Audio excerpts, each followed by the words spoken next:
الحمدللہ وکفا وسلام علی عبادہ الذین اصطفیٰ اما بعد فاعوذ باللہ من الشیطان الرجیم بسم اللہ الرحمن الرحیم۔ تاریخ ابن خلقان میں اور دیگر تواریخ کی کتابوں میں بھی علامہ زمخشری کے متعلق ہے کہ وہ مقطوع الرجل تھے،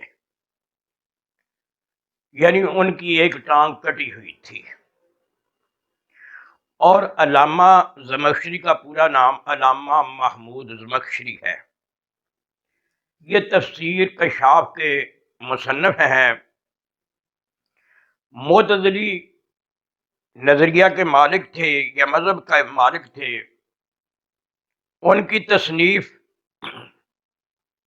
لغت، معانی اور ادب کے لحاظ سے بہت ہی اہمیت کی حامل ہے، اور ان کی تفسیر کشاف کے بعد جتنی بھی تفاسیر لکھی گئی ہیں ان میں اسی کتاب سے استفادہ کیا گیا ہے۔ اور علامہ محمود زمخشری نحو، لغت، فقہ اور تفسیر کے نہایت ہی زیادہ لکھنے والے تھے اور کئی کتابوں کے مصنف ہیں۔ کیونکہ ان کی ایک ٹانگ کٹی ہوئی تھی، ان سے پوچھا گیا کہ یہ آپ کی ٹانگ کیسے کٹی ہوئی ہے؟ تو انہوں نے بتایا کہ یہ میری والدہ کی بد دعا کا نتیجہ ہے۔ واقعہ پوچھا کہ بد دعا کیسے والدہ کی؟ تو کہنے لگے کہ میں چھوٹی عمر کا تھا، میں نے ایک چڑیا کو پکڑا، اس کی ٹانگ میں ایک دھاگا باندھ لیا، ڈورا باندھ لیا، پھر میں اس ڈورے سے پکڑ کر اس چڑیا کو اڑاتا رہا۔ نتیجہ یہ کہ اس کا دھاگا مجھ سے چھوٹ گیا اور وہ اڑتی ہوئی دیوار کے ایک سوراخ میں داخل ہو گئی۔ کیونکہ دھاگا باہر تھا، میں نے دھاگے کو پکڑا اور اس کو کھینچنا شروع کر دیا۔ کھینچنے کے نتیجہ میں اس کی ٹانگ ٹوٹ گئی، اور میری والدہ نے کہا کہ دیکھیں جیسے تو نے اس چڑیا کی ٹانگ کاٹی ہے، توڑی ہے، تیری بھی ٹانگ کٹ جائے، اللہ تیری ٹانگ کو بھی کاٹ دے۔ اور علامہ زمخشری فرماتے ہیں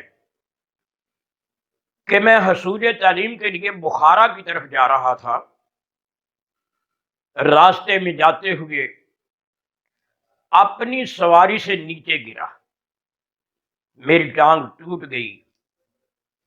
جب میں بخارا پہنچا تو وہاں کے حکیم لوگوں کے پاس، ڈاکٹروں کے پاس میں پہنچا کہ میرا اس ٹانگ کا کوئی علاج ہو جائے۔ سب نے جواب دیا اور انہوں نے کہا کہ دیکھیں آپ کی ٹانگ کاٹنا پڑے گی، اگر آپ زندگی چاہتے ہیں تو آپ کو اپنی ٹانگ سے محروم ہونا پڑے گا۔ لہذا میری یہ ٹانگ کاٹ دی گئی اور میں نے نتیجہ اخذ کیا کہ یہ میری والدہ کی بد دعا کا نتیجہ ہے۔ اب اس واقعہ سے دو چیزیں حاصل ہوتی ہیں۔ ایک یہ کہ والدہ کی بد دعا سے بچنا چاہیے، والدین کی بد دعا سے ہی بچنا چاہیے، اور دوسری یہ بات کہ اللہ کی مخلوق پر خواہ کسی قسم کی بھی ہو نرمی کرنا چاہیے، ایذا نہیں، تکلیف نہیں پہنچانا چاہیے۔ نرمی کی بات بخاری شریف کے اندر ایک حدیث پاک ہے، ایک میں یہ بات ہے کہ ایک آدمی کی بات ہے، ایک میں ایک عورت کے متعلق آتا ہے کہ راستے میں سفر کرتے ہوئے ایک جگہ پر پیاس محسوس ہوئی، کنواں نظر آیا، کنویں کے اندر اتر کر پانی پیا اور باہر آ گیا۔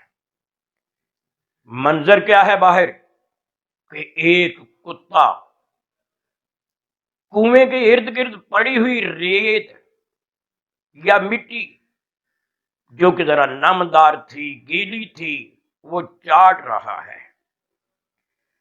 اس نے خیال کیا کہ اس کو بھی میری طرح پیاس ستا رہی ہے، پیاس لگی ہوئی ہے۔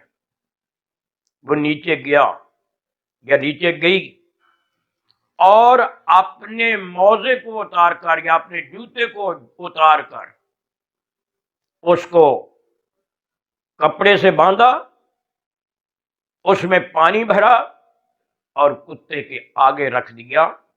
کتے نے پانی پیا اور چلتا بنا۔ حالانکہ کتا ایک نجس جانور ہے، مگر حدیث پاک کے لفظ ہیں کہ شکر اللہ، اللہ نے اس کے اس عمل کی ایسی قدر کی کہ اس کے سارے گناہ معاف کر کے اس کو جنت کا گویا مالک بنا دیا۔ اسی لیے کہنے والے نے کہا ہے کہ کرو مہربانی تو محل زمین پر، خدا مہرباں ہوگا عرش بری پر۔ دیکھیں اس نے کتے کو پانی پلانے کی وجہ سے جنت حاصل کر لی، تو ہمیں بھی اللہ کی مخلوق کے ساتھ شفقت، محبت، پیار سے پیش آنا چاہیے۔ وما علینا الا البلاغ المبین۔